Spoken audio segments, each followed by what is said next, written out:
Welcome to PEPELT. Welcome to my film. This is the third film on our Book of the Month.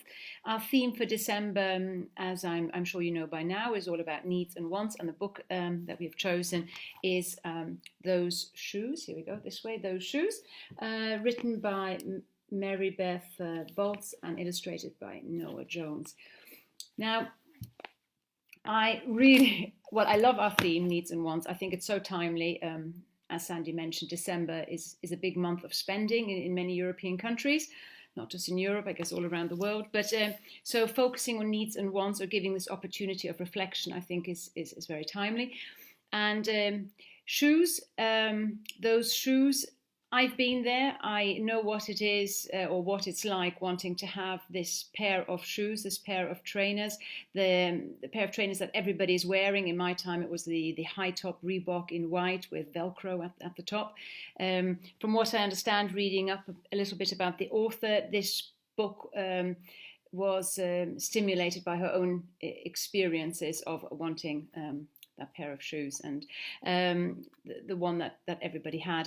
And I look at my children nowadays. So, I mean, for me, I think the shoes are symbolic. And I look at my children who are both at primary school, and every year there's a new fad, a new trend, something somebody has, something everybody wants. It could be, I don't know, a pencil case, a pen, a backpack. It could be the Hatchimals, the Pokemon cards, anything. We also had shoes, actually. We had these shoes with wheels inside that were quite expensive, Heelys, and then everybody had to have a pair of Heelys, and you could see the differences between the parents who could afford the original ones and then the copied, or the lookalike ones that were cheaper, and then the discussions amongst the children. So it was quite interesting to observe that. So for me, excellent topic. Now, I think as well, just mentioning these few examples of how my primary age children experience or wanting something that everybody has, but also myself as a teacher, I think this student teachers will be able to connect quite quickly with this theme. They will understand, they will see what's going on in their primary classroom, but they also know from their own experiences. They're 18, 19,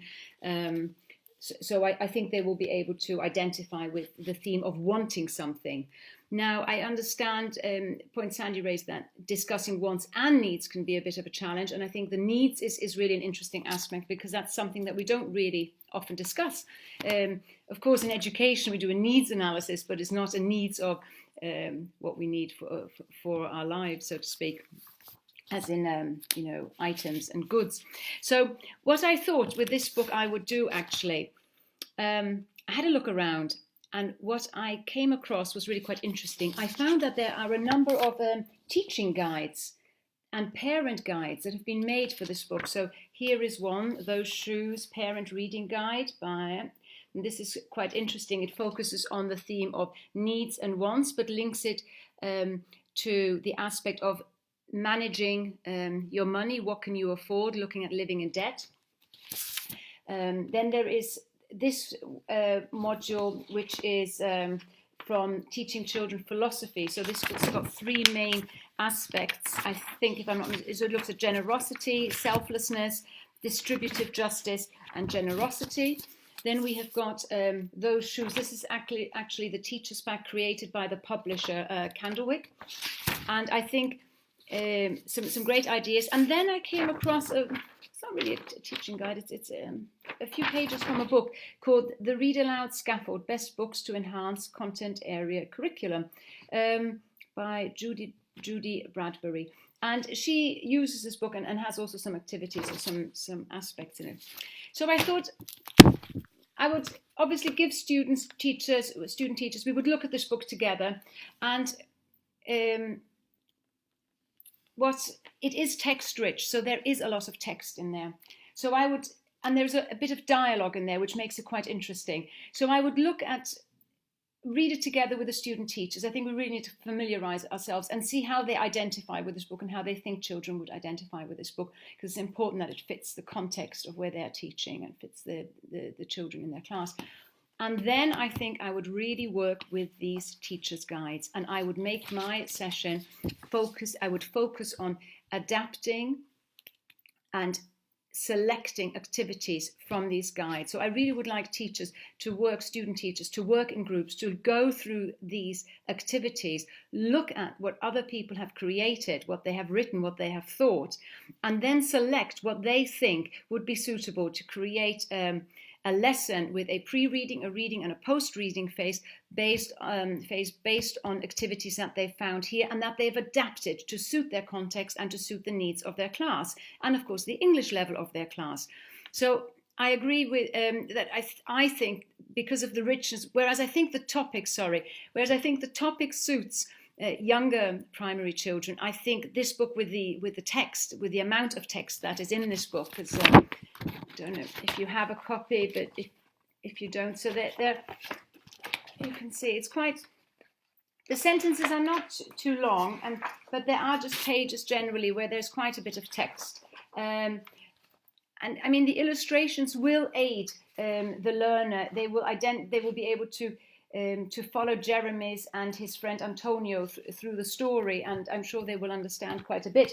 But so perhaps the older learner, and then see what they would do. I saw some post-reading activities and very interesting. So one suggested making a chart of needs and wants and using a magazine, cutting out pictures, sticking them into needs and sticking them into wants.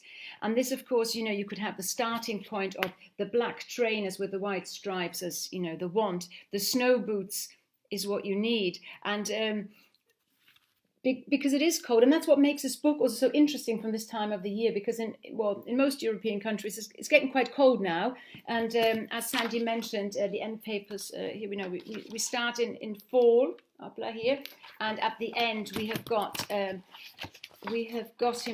the boy is walking through the snow, isn't he, with his, we've got snow at the end, but also we've got him walking through the snow saying let's race to his friend, who, interestingly enough, is also wearing snow boots. He is not wearing his black trainers with white stripes.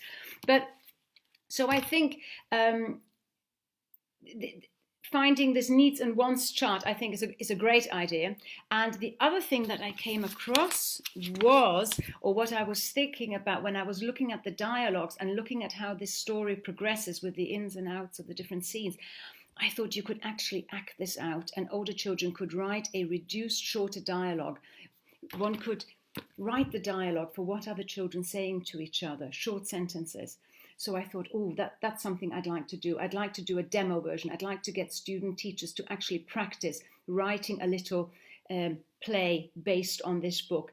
And for me personally, if they would like to use the shoes, that is fine. But if they feel they would like to use a different item, because that is what is everybody in the class is buying at the moment, or parents are being, pushed to buy because this is the item, this is the trend, then I'd be happy for them to adapt it.